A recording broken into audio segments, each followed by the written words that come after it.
ስለዚህ በዛ ዘመን ንጉሥ ሄሮድስ መከራ ያጸናባቸው ዘንድ ከቤተ ክርስቲያኑ በአንዳንዶቹ ላይ እጁን ጫነባቸው ይላል።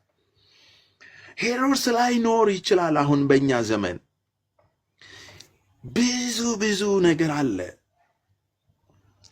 በተለያየ አቅጣጫ የተለያየ መከራ አለ።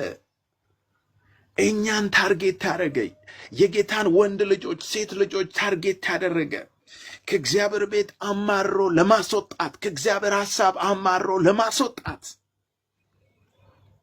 ብዙ አይነት መከራዎች አሉ። ወንድሞቼ ሆይ በአባቶቻችን ዘመን ግን እነ ሄሮድስ ነበሩ። በእኛ ዘመን እነ ሄሮድስ የሉም። እነ ሄሮድስ ሌላ ናቸው። እነ ሄሮድስ በእኛ ዘመን ሌላ ናቸው። ታዲያ መከራ በአንዳንዶቹ ቅዱሳን ላይ ወንድሞቻችን ላይ በቤተ ክርስቲያን ላይ ይህንን መከራ ሲያበዛ ሲጭን ምን ሆነ? ቅዱሳን ምን አደረጉ? እንዴት ሆኑ? እንዴት ተመላለሱ?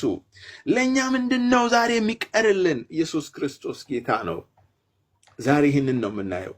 የዮሐንስን ወንድም ያዕቆብን በሰይፍ ገደለው ይላል። በሰይፍ ገደለው የዮሐንስን ወንድም ያዕቆብን። ይሄ ቀላል ነገር አይደለም ወንድሞቼ ሆይ።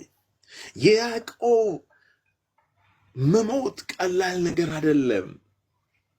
ያዕቆብ በጌታ የተመረጠ የጌታ ባሪያ ነው። ሄሮድስ እሱን ይዞ በሰይፍ ገደለው ይላል። አሟሟቱ አሰቃቂ ነው። ቀላል ነገር አይደለም ወንድሞቼ ሆይ።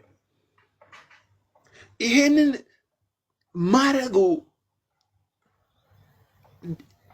በዚህ አላበቃም። ይሄንን በማረግ አላበቃም። እህቶቼና ወንድሞቼ አይሁድ ደስ እንዳሰኛቸው አይቶ ጨምሮ ጴጥሮስን ደግሞ ያዘው ይላል። አይሁድ ያዕቆብ የዮሐንስ ወንድም መሞቱን በሰሙ ጊዜ በጣም ነው ደስ ያላቸው። ስለዚህ አሁንም የበለጠ አይሁዶችን ደስ ላሰኛቸው የክርስቶስ ተቃዋሚ ክርስቶስን የሰቀሉትን አይሁዶች አሁንም ደግሞ